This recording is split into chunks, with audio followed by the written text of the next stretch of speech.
Okay, great. Good evening, and we're now on lecture number 4 of the series this year of 2023 for the 3 weeks. As you can see, the title is Dancing on Eggs, all about the court Jews in Spain. We're going through quite a variety of people that's my point. You know, they're not all one type at all. Today's talk is being sponsored, as you see, by the Elmans, Michael and Linda, and it's in honor of his mother, whose yard site is 25 Elul. Today, we're going to talk about the fourth of our 6 characters, and we did Hasdai, Ibn Shaprut, and Shmuel HaNagid, who were not identical either. And then you had the guys last time who were bad news, as we call them, the sordid variety, which is the majority. Tonight we deal with the most famous Jewish figure you never heard of. And that is, as you see, Hasdai Crescas, who is definitely one of the great court Jews, although he's not so much known for that by the very few people that know about him. And that would be your brainiac, egghead philosophy professors. I'm serious about that. Now, we'll start right now. Last time we dealt with Yosef Pichon, his judicial murderers, right? Remember that? And the sordid court Jews, the type of people that didn't mind committing judicial murders and clawed their way, and ended up, as we saw, shooting themselves and the other Jews in the foot. Because the result was that the Jews lost their autonomy, and all the other rights were taken away from them, but a few years later came the pogroms. And if not for the fact that we are the sufferers, we say serve them right. But we can't say that. There were a lot of these sordid types, as there always are among the ruthless rich who claw their way to financial success. On the other hand, there were exceptions. There were some Jews who rose at court who had some kind of personal connection with the big non-Jews, including the kings and the queens. It was kind of a two-way street thing. It took a certain type of monarch, a classy one. It took a certain type of Jew, a classy one. Most of your medieval monarchs also clawed their way to the top. They weren't exactly what we call classy individuals. They killed their way in there. Okay? That's why they make all these miniseries about these guys and these women, you see? So it would take both. Now, what defines a Jew with class, especially in Middle Age? Well, money, definitely. In other words, yes, if the people were loaded, but also learning, because money by itself didn't make class, as we saw last week. The type of people that went around killing each other and all the rest of it, that's not what happened. Also learning, knowledge and scholarship, but there are 2 types of knowledge. Middle Ages like today. There were, as we say, rabbinic knowledge. As you see up there were famous gedolim, as we would call them, who were held in esteem by the Christian monarchs.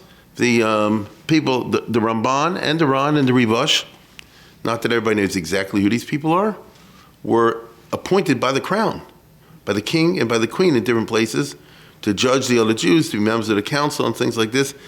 And you don't need me to tell you they were real frum guys, but obviously it's more than just that. They weren't simply some Rosh Yeshiva of a yeshiva, although they were that, but obviously by virtue of what I'm talking about, if they're on the president's council of, national something or other, they're more than that. But also secular knowledge. Now, what would secular knowledge involve? Physics, and especially philosophy and metaphysics, which means in the Middle Ages, you had to know a lot of these books, okay? That was the canon. Shakespeare didn't exist yet, and obviously modern science didn't exist yet, but if you wanted to be considered an intellectual person, you had to be familiar with this kind of literature. So that would be a Jew with class would mean that he had the money, but he also had this kind of stuff with him as well, this knowledge. If you could display in Spain Torah plus Mado, you could make a big Kiddush Hashem. People would say, at court, the Goyim, they say, look, he's not just knowledgeable in the Jewish junk, he has a PhD, as we would say today. If you found a rare combination of both financial wealth as well as knowledge, particularly Torah knowledge and secular knowledge, you had a pretty impressive individual in your hands. How does one acquire that? I mean, both among Jews as well as non-Jews. Now, practically speaking, how could one build a financial fortune at the same time be a Bucky in Shas and Post-pogrom and a PhD in secular knowledge. I mean, that doesn't really happen. You can't. That's why it almost never happens. To excel in one realm usually means you're not going to excel in the other. Okay? Because you have to put a lot of time and effort into excelling in one area. So Maimonides is an exception. But then again, Maimonides never went to yeshiva. He grew up as a non-Jew. He had to pretend. He had therefore a thorough training in what we would say Arab schools and colleges, all the rest of it. Secretly, against the law, he and his father studied, and he was a genius. He picked up the whole Shas. Not how many Rambams can you think of? Can he? Well, guess what? Tonight we're also going to deal with an exception. Someone who excelled in Torah, without any question whatsoever.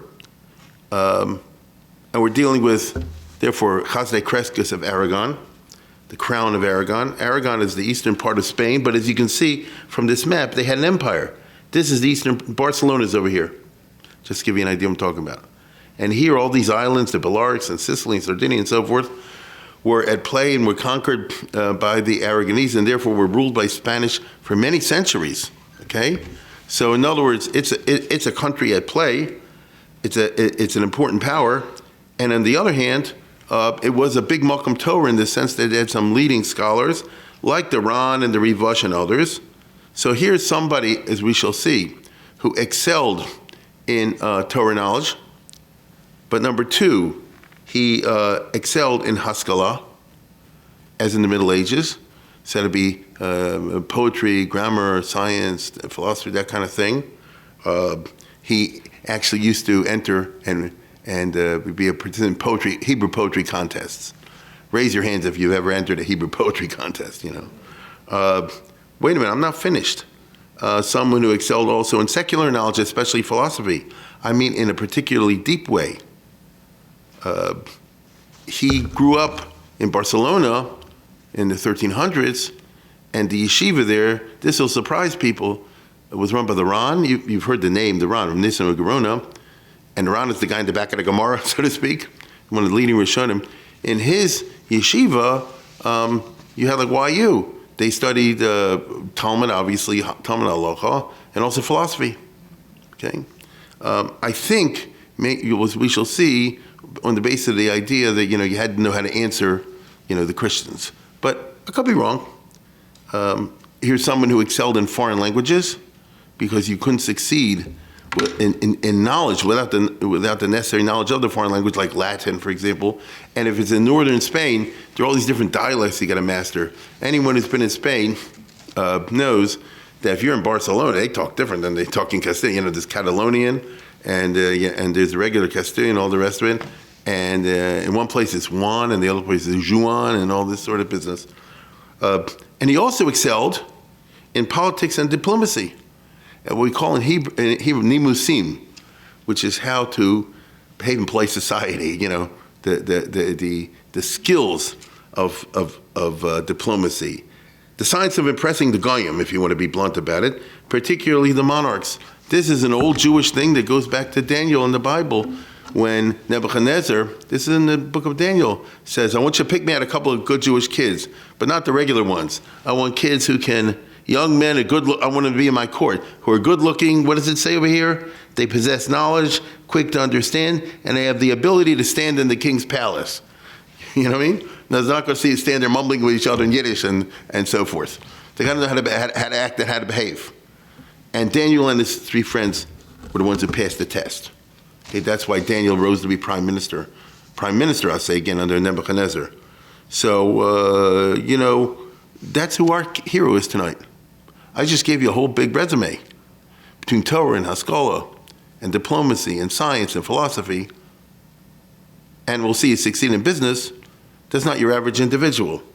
And finally, the main idea behind this is don't ever say anything dumb. Okay? How many people have been around? How many times have you been around? Let's put a Baltimore example. Do you ever? I used to listen. Not in my old age. I don't do it anymore. But when I was driving, I used to listen to the talk shows, local talk shows. And every time some guy, especially a firm guy, called in, I was like, "This went me into a hole. I don't want to, he talks so stupid and such a chil Hashem, but he didn't realize it." You get it? Do you know how to behave when you're not among your own and don't do anything wrong? So that requires a certain upbringing and a certain sense of, I don't know what, reality, whatever. Plus, finally, he was born into wealth because the person I just described couldn't have picked up a fortune while mastering all these other things. He had to be born into a rich family. In other words, the parents who were successful in business and taught him business skills. He seems to have engaged, as far as I can tell, in life, meaning this was his business, high-end luxuries. Okay? Precious jewels for the king and nobility, rare animals and rare birds, which were high-ticket items for your, elite types. Basically catered to a rich clientele, which means, again, you have to be able to do that. You have to know to handle such people, okay? That's how he came into contact with the big shots at the royal court. He lived in Aragon, which is the country next door to Castile. I think you can see over there, right? You look at the map. So Castile is the middle of Spain. Basically when you go on a trip to Spain, like I did, you either go to Castile or Aragon, Now, either the trip's going to be like Madrid and Toledo and, Cordoba and Granada and that sort of thing, which is a full plate. Alternatively, there's another type of trip.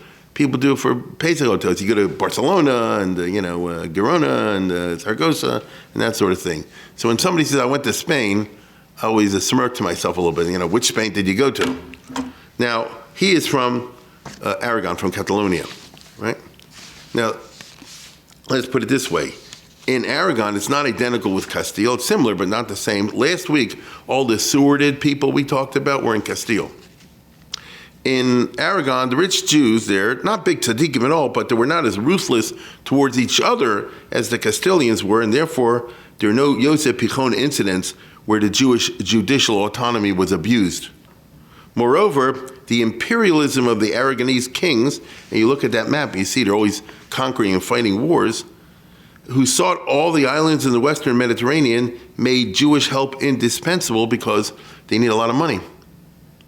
So therefore, the Jews as a source of revenue and income and economic building up is going to counter the anti-Semitism. Thus, in the teeth of the burgher demands in the Cortes, as I told you last time, oh no, that was in Teaneck, the cities and once they gained access to parliamentary representation, really started to send representatives that were very anti-Semitic.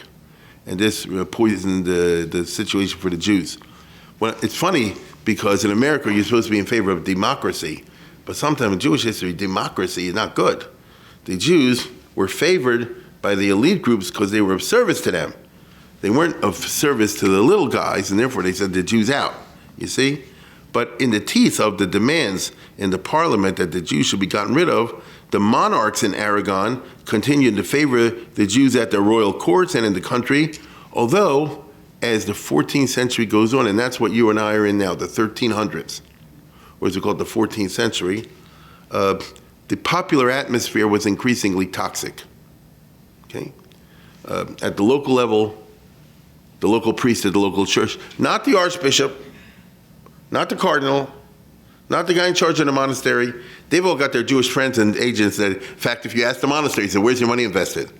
Now, I'm very serious about this, Where's your money invested? With Finkelstein, you see? But not the little guy.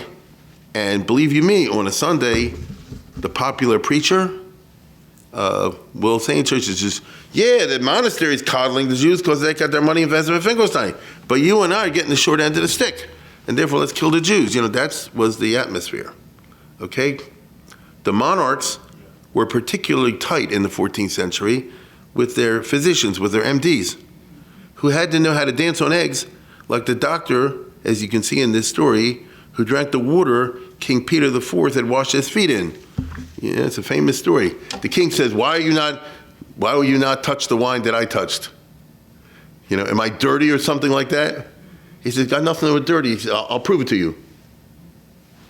And he drank the water from, when he washed his feet in. So it's a religious thing. It's not a dirty thing. You understand? It's a famous episode. Intellectually, the 14th century saw continuing Catholic polemics against Judaism. In other words, whole literature. And by the way, not a dumb literature. We're talking about some of the leading intellectuals of the Catholic era. They're not dumb people at all. And if their whole agenda is to undermine Judaism, so you can make a good case against any religion, as far as I'm concerned. Also, Averroes critiques that we talked about last time, in which the philosophical approach would undermine Judaism, like you don't really need all these mitzvahs, and all the stories in the Torah aren't really true, they're just mashals, and all that sort of thing, okay? For these reasons, I think, the yeshiva in Barcelona also taught philosophy, as I mentioned before, in the spirit of Pirkei Avos, because what does it say in the Pirkei Avos? It says you should study Torah and know what to answer in Apikoros. It's black and white. Now, today, we don't do that. We have the opposite strategy. But once upon a time in Spain, they felt this way. You're going to come across people and they're going to tell you this and this argument, and here you have to be ready with a counter-argument. You see? So it's an interesting atmosphere. Our hero, Hasdai Crescas, and Crescas, by the way, is a family like in Catalonia, it's like a Soloveitchik or something, very chashuva, rabbinic, yichus type family. For his first three decades, until he was around 30, Hasdai Crescas was engaged in learning up a storm in all areas, being a member of the yeshivish intellectual elite, and in putting together a prosperous business. As I said, his business was with the Gentile elites. So, your clientele, and you got to satisfy them. I mean, if you're the local version of Tiffany, you got to know what you're doing. And that's what he was. The toxic atmosphere in the country, nevertheless, was manifested in the time when he was arrested, together with the Ran and the Rivosh. So the Ran was the Rosh Yeshiva, Rabbeinu Nissim, and the Rivosh was the best guy in yeshiva, and our hero would be the second best, and other leading figures on the charge of host desecration in the year 1367. So that was when he was 27 years old. All you had to do was make the case that these Jews, stabbed the wafer when it's being, carried around in procession, and, caused the wafer to bleed, and this idea of killing Jesus, and here we go again. Now, it took 5 months for the matter to be investigated and then cleared of charges. But for 5 months, they didn't have fun in a dungeon, you understand? Now, mind you, whoever charged them of this was going after the leading from Jews, as you'd say today. And even in good times, when you're educated in the way I just described, and you're well-to-do, and you have all these clientele, you could, fall in a moment by somebody's trumped-up charges. Nevertheless, despite bumps on the way, Hasdai continued to climb in the esteem of the Jews and in the esteem of the crown. To the Jews, he emerged as a great Talmid Chacham of personal integrity and aristocratic lineage. People sent him shilas all over the place. As a Maggid Shir, because that's one of the things he did, he took on the Rambam's Mishnah Torah, and he wanted, as I understand it, and I've looked at this, he wanted to write an Aruch HaShulchan, for those who know what I'm talking about. When you see the din, you explain where it's coming from, the background, the opposite of what Maimonides does. And he disagreed with the Rambam in X number of places, and this is one of his big projects, and it never happened. That's the reason the yeshiva guys never heard of Hasdai Crescas. I told you today, if you say that name, it's like, the most famous person you never heard of. Even though, whenever I deal with a class in yeshiva, I Hasdai Crescas, who's that? Then I say, I guess, he's the Rebbe of the Nemuki Yosef. Oh, okay. Because Nemuki Yosef is in the back of the Gemara in the place of the Ran. But he was that level of a scholar, okay? He was a player, as we would say today. And as a player, he progressively assumes a larger and larger role in communal life in the Kehillah system internally, which was a complex mechanism indeed. We saw the other day, in Spain, in Castile and Aragon in the 1300s, the Jews had an extensive autonomy. They had like a state within a state. They had their own mayor, so to speak, their own city council. They paid the taxes to that group paid in a lump sum to the king. They were under their own Beis Dins. Now, the king could interfere anytime he wanted, but usually he didn't. And they had all kind of rules and regulations. And being that this is the late Middle Ages, all the Kahillas they liked this kind of indirect forms of election. You'd have elections for officers every year, but what you did was, for example, usually you elected a committee of 40, but the committee of 40 then elected a committee of 10. And the committee of 10 then chose the 3 or 4 guys that will actually be the executive committee. You see? Now, we do have countries that have this system today, correct? One of them is called the United States of America. How was the president of the United States elected? Okay? Now, but they like this sort of business, and they would have the committee in charge of, the synagogue, and the committee in charge of the Pinyan Shvuyim, and the city, obviously, the assessment committee, the Chevra Kadisha, and, they had a whole interconnecting pieces of a communal government, and they loved that sort of thing. And he became a member of this group and a member of this group, as you would imagine. And also, he was a member of the Jewish delegations that would go to the king requesting helps and favors. Hasdai had been the Talmud Muvak of the Ran, together with the Rivash. So again, if anybody's ever heard of these names, these are the big hitters of the last of the Rishonim, as we would say today. That Beni Nissim, Gerono, who is the main student of the Ritva, and that whole chain of Masorah. And I mean, these guys really knew the Talmud inside and out. And if I'm telling you that he's a Talmud Muvak of his, he was a major league, world-class Talmud Chacham. Barcelona, where he lived, was the capital of the province of Aragon, but Saragossa was the capital of the Empire of Aragon, and that's where the royal court was located. So the two big cities, Barcelona is like over here, and Saragossa is like over here, if you can see it. And those were the two big important communities. Many people make the mistake of thinking that Barcelona is the capital city, but it was the provincial capital city. Now keep all this in mind, and here we go. We're talking about the kingdom of Aragon in the 14th century. There was a long reign of King Peter IV, about 40 years, 1336 to 1387, 50 years. Okay, so a guy was on the throne for 51 years. And he was what he was. That's the guy that the doctor drank his foot water, His successor, when he finally died, was King John I, who was king for a decade, from 1387 to 1396. King John I of Aragon. So again, from the late 1380s to the late 1390s. What a decade this was going to turn out to be in Jewish history, and particularly what a decade this was going to turn out to be in the life of Hasdai Crescas.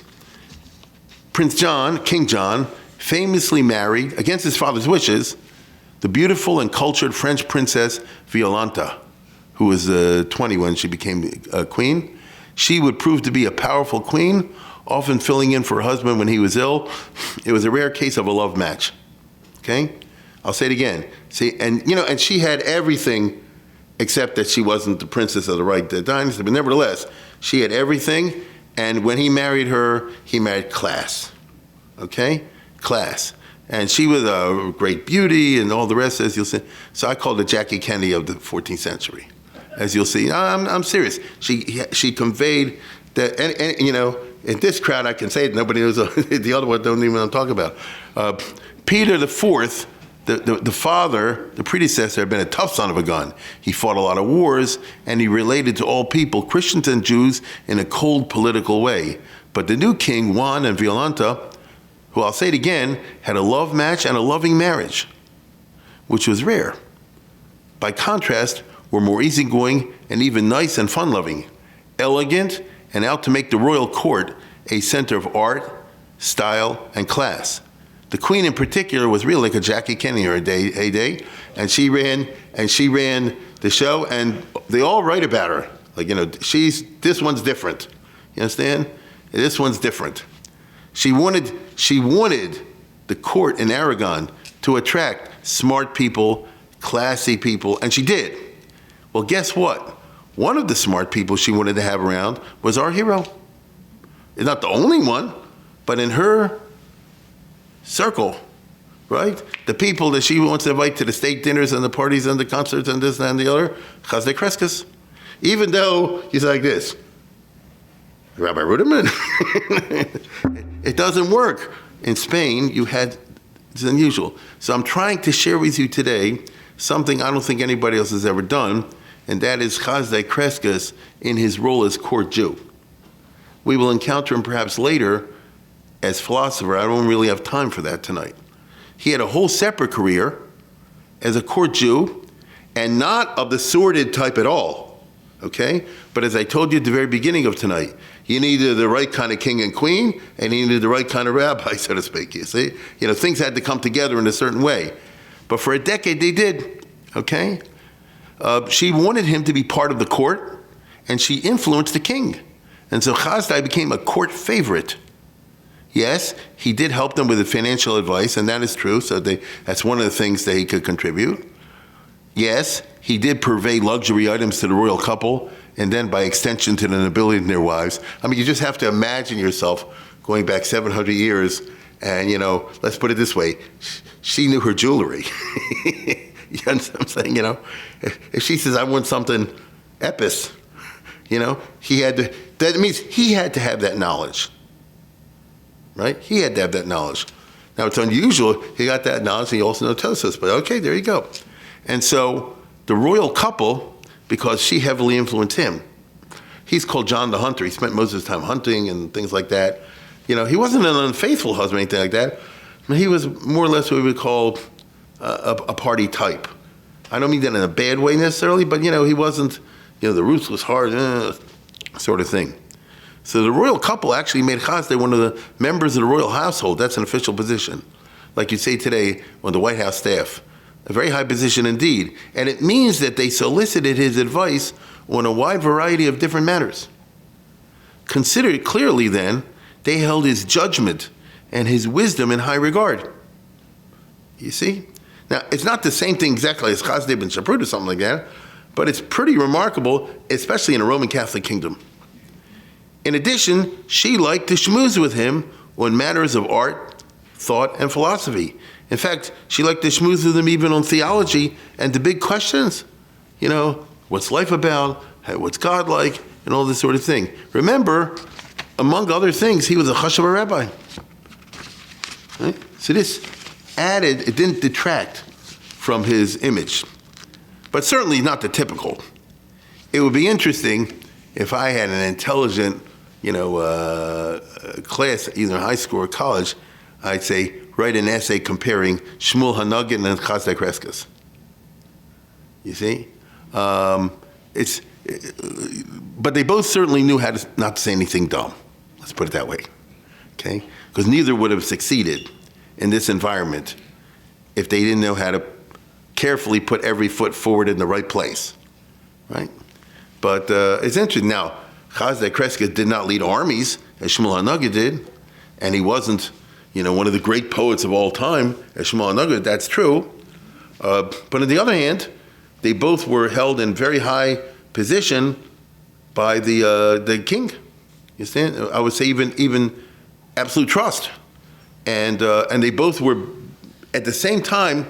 What I just described didn't take away at all from their Jewishness or their Jewish side. Okay? They were still big. What I mean to say is like this. He would be in the palace, this and then the other. And then when he comes home, he's got to do this, that, and the others. And he has to write out a couple of tshuvas for shilas. Because you get them from all over the place. You see? So it's an unusual type person. He's not your typical, Rosh Hashiva. At the court, he met the cream of Aragonese intellectuality. I mean, the smart people were all there. And seems to have had an intellectual relationship with Berand Metge, who basically is the leading Catalan early Renaissance writer. Professor Warren Harvey, who's the world's expert on this, and that's an understatement. He's like Mr. Crescas, among other things. He's written these very interesting essays, which he's actually read everything written by Berand Metge, and then everything written by our rabbi, and you see some crossover ideas. That's his thesis. Now, I'm not describing the typical Rosh Hashiva. In 1389, now the dates matter, so pay attention. In 1389, the Rivush, who was his friend and was the post, he's like Ovadia Yosef, let's say. He moved from Saragossa to Valencia. He got a bigger salary. So Hasdai Crescas was elected to be the rabbi and the Al-Bezin of Saragossa. So first of all, he's at the royal court, and now he's the Rav. And when I say the Rav in Spain in 1300s, he's the Al-Bezin. You understand? So in other words, he got to take care of the Gittin and the Erev and all that kind of business, along with everything else. The following year, in 1390, the royal couple appointed him to the job that the Ron used to have when he was alive, a one-man court of appeals for the entire kingdom of Aragon for the Jews. So in other words, anybody has any complaints about the Beis Din ruling in Valencia and Barcelona and Lerida, any of the places, and if you make an appeals case, it goes to him. As I said before, Rabbeinu Nissim had this before. That's a very high level of, what's the right word, confidence. Okay, and believe me, the Christians are watching him.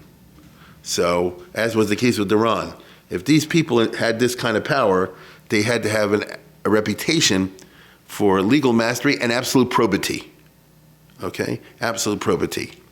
Now, subsequently, the royal couple granted Hasdai Crescas capital punishment powers. In other words, they see you are the right person. We're making you the boss of all the Jews by royal decree. So by 1391, Hasdai Crescas' star was in the ascendant. His business was flourishing. He wasn't just a court Jew, he was a court favorite. He was recognized by all the non-Jews as a brainiac. He enjoyed extensive political powers, and he was scandal-free. His extensive powers were not abused. He was also one of the Gedolei Ador in Torah. Many Talmidim, like the Muki Yosef I said before, and Yosef Albo and other famous Rabbanim later on were his Talmidim. He wrote lots of tshuvas. He also wrote Hebrew poetry on the side. He was a tremendous Baal Machshava of the late medieval mode. So he's not just a posek and not just a Maggid Shir, but a darshan in terms of oratory and content. So as I say, he's about as close to Shmuel HaNugget as you could get, even though it's a different type in a different place. And then just when everything was going his way, a storm hit and it was all destroyed. Okay? The storm was the pogroms of 1391. Okay? Then which began in June. And let's go to the next one. Here in Seville is over here. I can't see so where I'm standing. I think that's Seville, right? So basically, I don't have the time tonight to go into all the details, obviously. But there was this anti-Semitic priest who deliberately wanted to launch a whole wave of a Kristallnacht, let's call it, and he succeeded big time. I think Ferran Martinez was his name. And this was all planned beforehand, and he gave a whole speech on Easter, go kill the Jews, and they all busted out of the church, and they ran to the Jewish neighborhood, and they basically said to all the Jews, either you convert now or we kill you. Half the people didn't convert and got killed, half the people converted, and then he said, let's go to the next town. And then let's go to the next town. And so look what I'm doing. You start here, look closely what I'm doing. All through June, it goes this way. You see? Up here, this way. Still around there. This place, and this place, and this place, and this place, and so forth. Now, I want you to understand, they used to think it's spontaneous. But we know today that actually was planned out, and he sent agitators. You get it? So imagine, we've had it in this country also sometimes. You send people, people to go into the next town and, start making speeches and this and the other. And it worked like a charm, I'm sorry to say. And it hit the cities, interestingly, not the countryside, because the nobles ruled the countryside. So I call these people the Nazis. All through June of 1391, these Nazis, agitators, moved from city to city and organized pogroms there, always specifically against the establishment. The police tried to stop it. The bishops and the archbishops have tried to stop it. The king's men, the royal guys tried to stop it, the nobles. It didn't matter. Okay, in each town there's a story, but it didn't matter. As we've learned in this country, when you have lots of people get out there, the police kind of get out of the way, right? Right or wrong, police get out of the way. That's what we've seen, at least in Baltimore. So we're talking about something that, as I said before, was intensely Spanish and intensely Catholic, and it hit the Jews, like I say, like a terror. So it's mazel, you get it? If you lived in a town or a village, which for one reason or another it didn't hit you, it didn't hit you. You understand? It's like living in Switzerland in World War II. It just didn't hit there, you see? But if you were a few miles in the other direction, it hit.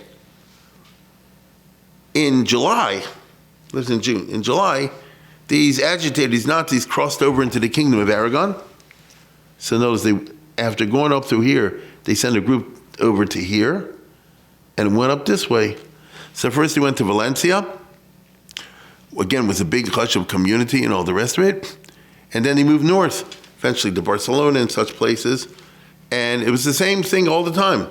The locals tried to stop it. The king and the queens used to say, don't do this, I'm going to punish you, I'll arrest you, and all the rest of it. Garnish, right? And every once in a while they might arrest somebody, but you know how it goes. If you hang somebody for killing the Jews, you make a bigger riot, you see? So this was the problem.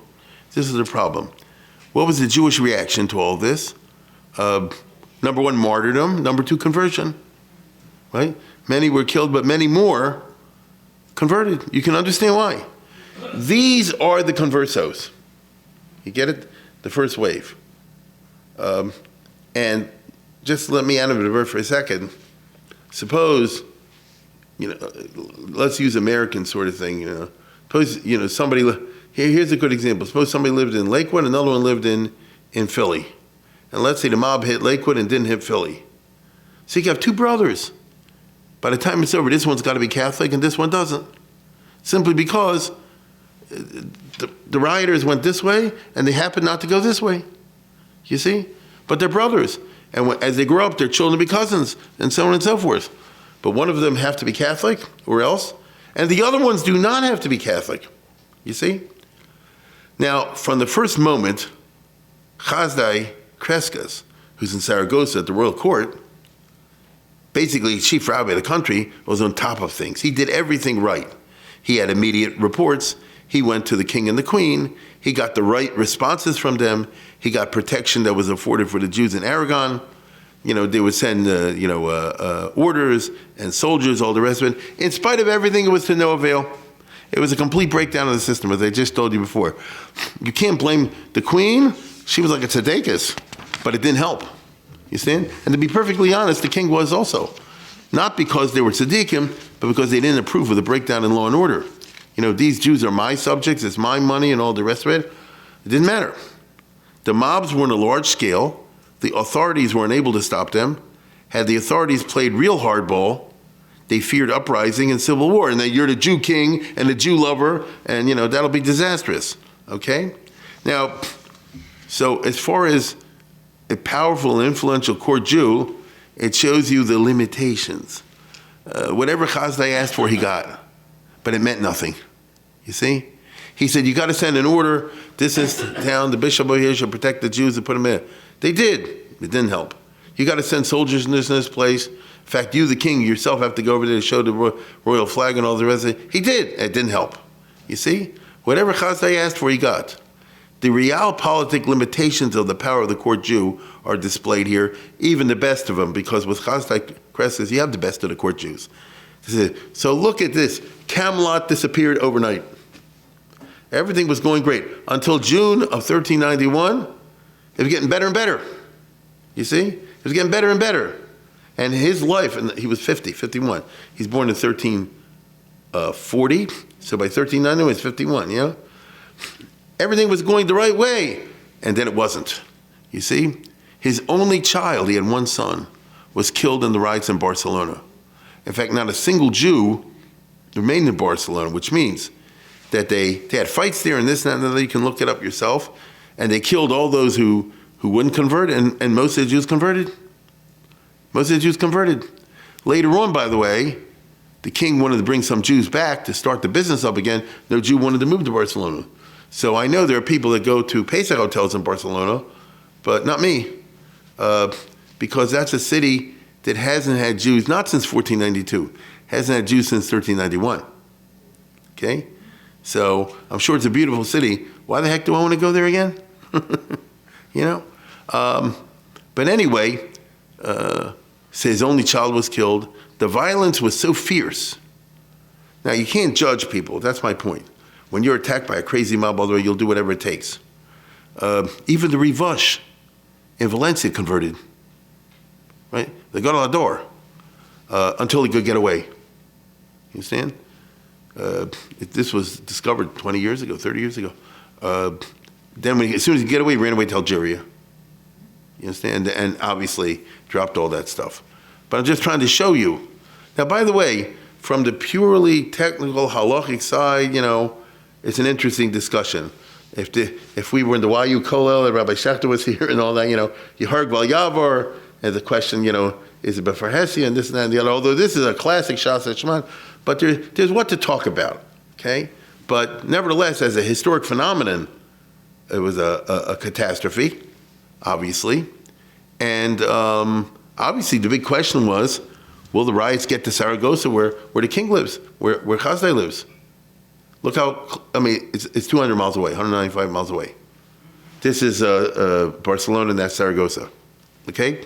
So, and believe me, the reports are coming in. There's the riots here, pogroms here, pogroms here, pogroms here, pogroms there. And, you know, who knows if even the presence of the king and the queen can stop it. It didn't happen in Saragossa. You understand? But like, you know, you sweated bullets. You get it? In Yiddish, they used to call it Akgekumim mit Shrek. You understand? So here you have the 51-year-old Hasdai, Crescas, now childless, and presiding over a Holocaust situation. The storm was over in a month or so, you know, by September or something like that, it was over. I don't mean things went back to normal, but the physical riots. The king kept threatening to punish the perpetrators. He did a little bit, but not really. You know, not really. Indeed, the king hadn't even been sure if he could keep the pogroms out of Saragossa. He did, but you know, who knew?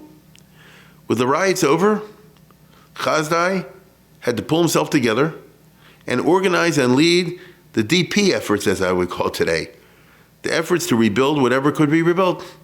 I mean, what choice do you have in life after you hit some kind of Holocaust? You know, what do you do? Some people collapse in depression, and we know people like that, and you cannot blame them. My mother had a sister like that. You know, she just couldn't get past it. Just, you know, basically remained in depression for the rest of her life. I get it, right? But that's a self-fulfilling prophecy. If you want to survive, you simply have to move on to the best you're able to. Interestingly, just like after the Second World War, you're looking at one. 2 years after the riots, Hasdai, not remarried, took a second wife. He was 53, and he married a young wife and had 4 children. Isn't that something? Wait a second. How many survivors after the war? Now, he's Sephardi, so in Spain he can have more than one wife. It's very unusual. Usually didn't. And he was married for 30 years with one child. There never was any move to take a second wife. This is in the wake of the fact that his only child was killed and the Holocaust had hit. And I'm just imagining that most of the Jews found themselves in someone's situation. How many people were there that he survived and that she didn't, or she survived and that he didn't, right? Or sometimes worse.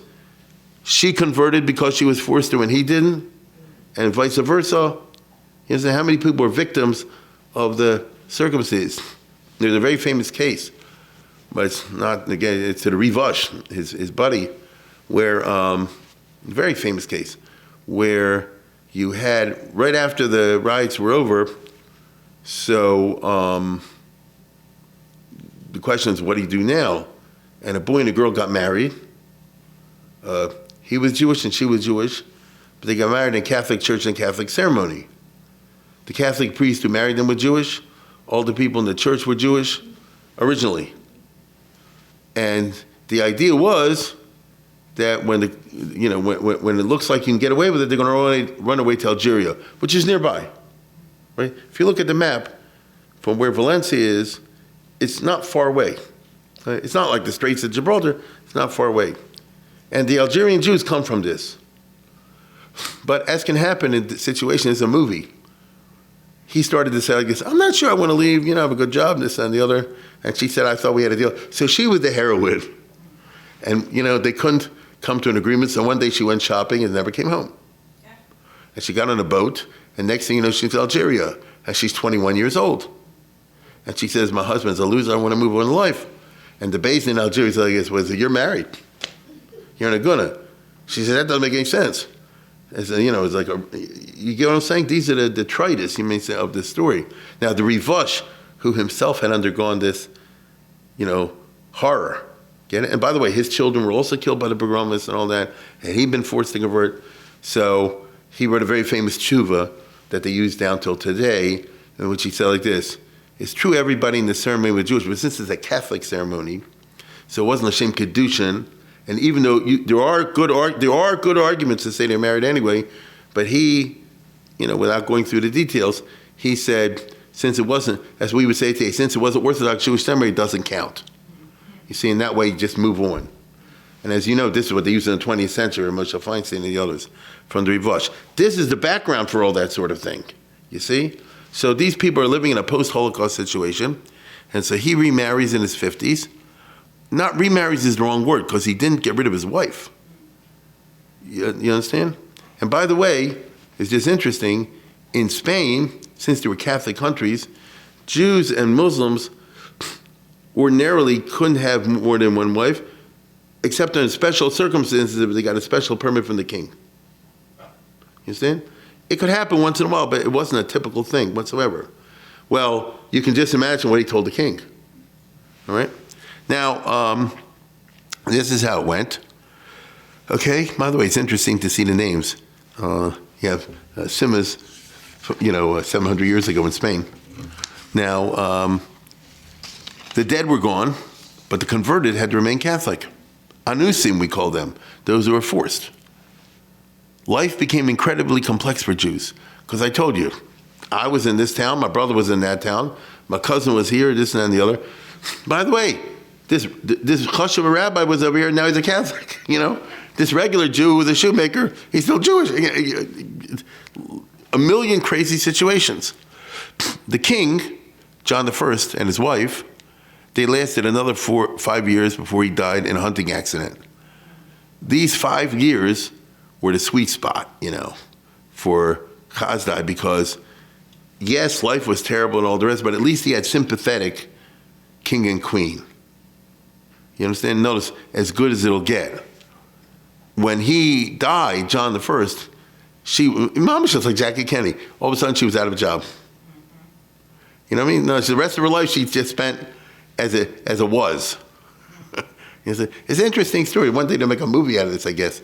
The next king was Martin I, was a different type.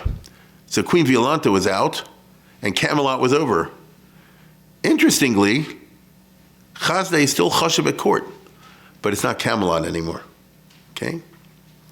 Catholic Farrakhands spread out all over the country, intensified the anti-Jewish campaign with inflammatory rhetoric, and terrified thousands of more Jews to convert. So basically, this Farrakhan guy would come to your town and say, the Jews, this and that and the other, and the Jews like this, we'll convert now, because in 15 minutes, they're going to come and kill us all. You see, this is how it went. Some conversos felt miserable at their fate, reacting in all kinds of ways, such as practicing secret Judaism or emigrating to Algeria. But other conversos reacted by becoming more Catholic than the Pope. These were the terrible Tzorei Yisrael, with a whole bunch of bad ex-Jews that were super anti-Jewish and led all kinds of, and many became priests, and there's a whole rogues gallery of these people, some of whom have been Rabbanim. Okay? The Chashuv Rabbi Shlomo Alevi became a fanatical Catholic priest and missionary. It's funny, you see him in the Chuvas of Rivash on the one thing, but then you know what happened to him a couple years later. Now, many, maybe, Anusim, therefore morphed into Mishumadim, anti-Jewish, major shmos. They unleashed a flood of conversionary literature. And the king, I told you, this is not the Camelot anymore. He made the Jews now, I'm talking about the Jewish Jews who were lucky enough not to have been converted, then you got to wear a yellow star. You see? So that's the atmosphere. Poor Hasdai. Now, by the way, Hasdai doesn't have to wear a yellow star. He's still enough of a elite figure that, the rules don't apply to you. But nevertheless, it applies to everybody else. Poor Hasdai, personally untouched in terms of his own person, now faced a situation where many Jews were undergoing a spiritual crisis. Maybe the Christians are right. I mean, they're winning. God didn't help us. It was a religious tidal wave sweeping the Jews. As I hope to explain next time, this tidal wave lasted close to 30 years, from 1391 to 1417. So that was the wrong time to be in Spain, okay? So what was Hasdai's response to this? Here the guy's in his late 50s, and as they said before, life had been great, and then all of a sudden it wasn't. So one thing is, he composes an anti-Christian missionary book, right? It's considered the classic of the genre. In other words, of all those kinds of how should I put it, anti-missionary literature, is that the right word to use? Called, it's written in Spanish, in Catalonian, but it was translated in the 1400s, Bittelicria Nostrum, right? Which means a refutation of the Christian principles. And recently, Professor Lasker translated English, right? And he, obviously, he knew the Christian religion very well, and the New Testament very well, and the church fathers very well, obviously. And he said, he very soberly lays out the list. Here are the inconsistencies, here's the problems, here's the internal sorts of things. Now, to tell you the truth, all three religions have it about the others, right? In other words, I told the other day, Ibn Hazm wrote a whole thing against the Old Testament. Shmuel Nugget and others wrote things about the Quran. Here's a guy writing about the New Testament. They can write about the Talmud. It's always there are inconsistencies, let's put it this way, and things in everybody's literature. And every religion has this way of explaining the inconsistencies. So the Christians do also. But if you're Jewish and you're wondering, I hear all this Christian stuff and it makes so much sense. Really? It makes sense? Read this. You understand? And I can tell you again, he knows the Gospels, he knows everything. But I cannot believe that in the late 1300s, in the midst of his intense Catholic thing, he meant this to be sold in Barnes & Noble. It cannot be. Because he's going to get killed. I'm sure, listen, we're talking about before the printing press, so to write a book means you make a manuscript. And people make copies of manuscript. You get it? So what kind of person making a copy of this kind of manuscript? And this is my personal opinion. What kind of person make copies? What we call today a kiruv professional, or actually the word in Spain wouldn't be kiruv, it would have to be lahashiv, to bring people back. Get what I'm saying? To try to lure back the Jews. But it wasn't easy because the Catholics, it's interesting. According to official Catholic doctrine, you're not allowed to force somebody physically to become Jewish. To become a Catholic. That's the teachings of the church. I'm talking about officially. So you can pressure someone, you can deny them stuff and things like that, what we call in Hebrew groma. You can do indirect, but you can't do direct. Like look, I'm putting a gun to your head, if you don't convert, I'll shoot you now. That's supposed to be usher. May I say that in 1096, when the first Crusades happened in Germany, and they did that to a lot of Jews, after the rioters left, the Roman Catholic Church in Germany, in the Council of Constance in 1096, said all the Jews can go back to being Jewish because it was a violation of Catholic teaching what was done to them. You understand? Which had its own dynamic, because all these people came back to shul. I have yard set. I want it done for the Omen, and that sort of business. But in Spain, I told you before, they're more Catholic than the Pope. And the Catholic Church in Spain got together and they said, maybe it wasn't 100% according to Hoyle, but to use Hebrew language, maybe it wasn't lachatchila, but it works b'di'evet. You see, after the fact, it works. Plus, they got as technical as we do in legalism. And it's not like I actually physically pushed you into the baptism. You know what I mean? You get it? In other words, I went like this. You went in yourself, so that's called free will. The bottom line is, the Jews who did convert were not allowed to come back to Judaism. And here's a guy, basically, and by the way, this is written in Spanish, so anyone could read it. So I don't know how he could do a thing like that, but he did it. This was dangerous. I mean, only a crisis could move him in his late 50s to literally do Mesiras Nefesh Sakanas Nefashos. We're talking about a guy, as I explained to you before, who always thought before he talked, always made the right step, was extremely diplomatic. You didn't do anything to make waves, all that sort of thing. And now he's putting out a thing where he says, the Christian religion is a bunch of baloney. Only a major Holocaust-type crisis would provoke a thing like that. That's what it says to me. Now, meanwhile, the storm raged and raged more furiously, because then this Farrakhan-type guy came along, and then that one, and it was really bad. Remarkably, throughout it all, Hasdai retained the respect, not the affection. Camelot was over, but he retained the respect of King Martin, right? Who was not, like I said before, is not Jackie Kennedy anymore. So he must have been a very impressive individual. That's all I can say. You understand? In the midst of all the pogroms and the constant production of anti-Jewish literature, and the Jews are worse than the spawn of the devil, all the rest of it, here's a guy still at the royal court, and here's a guy still consulted on public matters. I never met him, but he must have carried himself in a certain way, had to be, okay? Somehow Hasdai, when he was 61 years old, got the king to send him on a diplomatic mission to the nearby kingdom of Navarre. So there's, you see where it is? Here's Aragon, and here's Navarre up there, okay? Send him on an official diplomatic mission to Navarre on some kind of Jewish matter. We're speculating till today what it was. Maybe the king wanted to bring some Jews back to repopulate places. Maybe I got it backwards. Maybe he wanted to find, like Roosevelt, find a place to send the Jews, who are now homeless, to another king. We don't know. All we know is that he had a royal charter. Now we're in the last decade of his life, when he was in the 60s, because he died at 70. The last decade of his life, Hasdai is worrying, in my opinion, about theological and philosophical laxity among the unconverted Jews like himself. Like Maimonides, Hasdai worries about certain aspects of Aristotelianism, and also what they call in late Middle Ages Averroism, which is this religious skepticism on Jewish minds. So what you're saying is something like this: are you really a conservative Jew because you believe in the principles of Mordechai Kaplan, or do you like to drive on Saturday, and you don't want to be confined all the time by kashrus? You understand?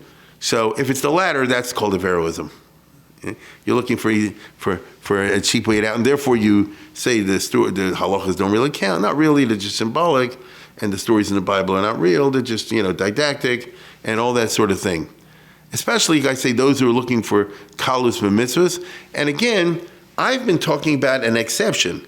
There were other court Jews in Aragon. They were the Grubba Yunkin that we talked about last week. You understand?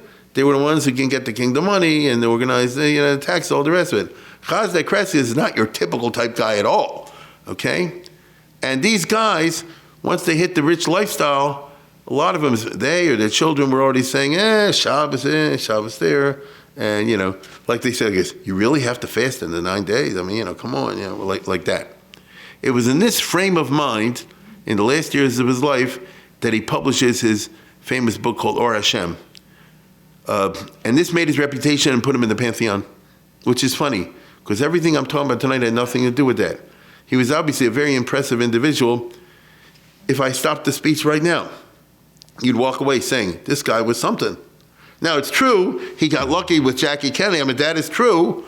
But nevertheless, to put it all together and to be at the same time a leading figure in the court and at the state dinners and to hawk with all the big intellectuals and philosophers and this, plus also be a Rav and a Posek and a Rosh Hashiva, that's quite a thing by itself. But turns out that, let's put it this way, nobody knows that. All he was known for was because he published a book which in a weird way took off, and that's his famous book called Or Hashem, the Light of the Lord.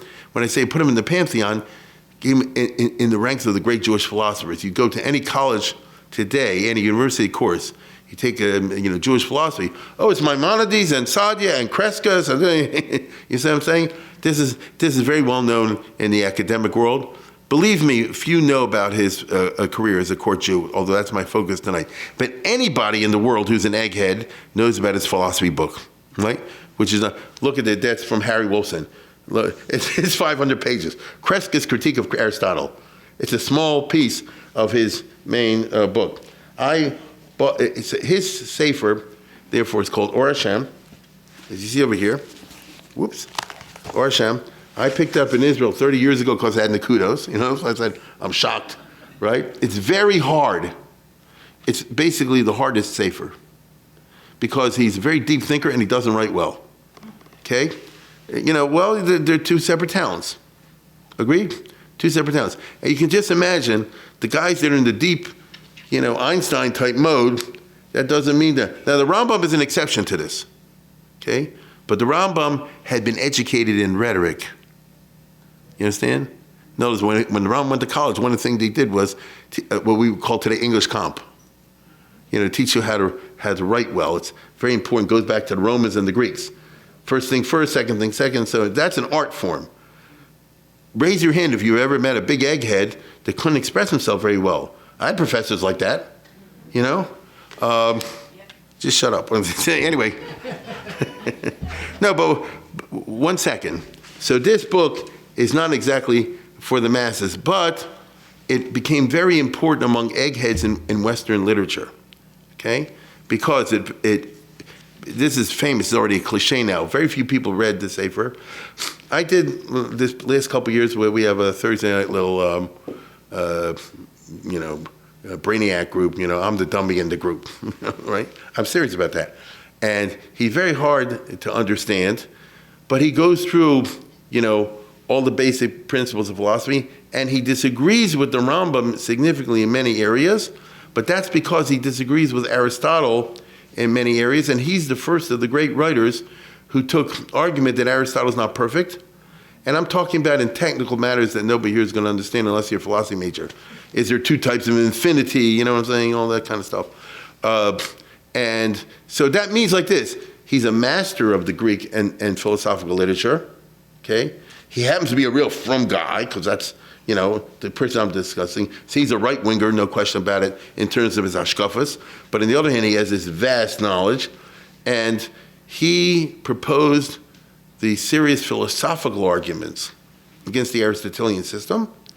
And because the book was originally written in Hebrew, and it's very hard in Hebrew itself, it took a while for it to percolate.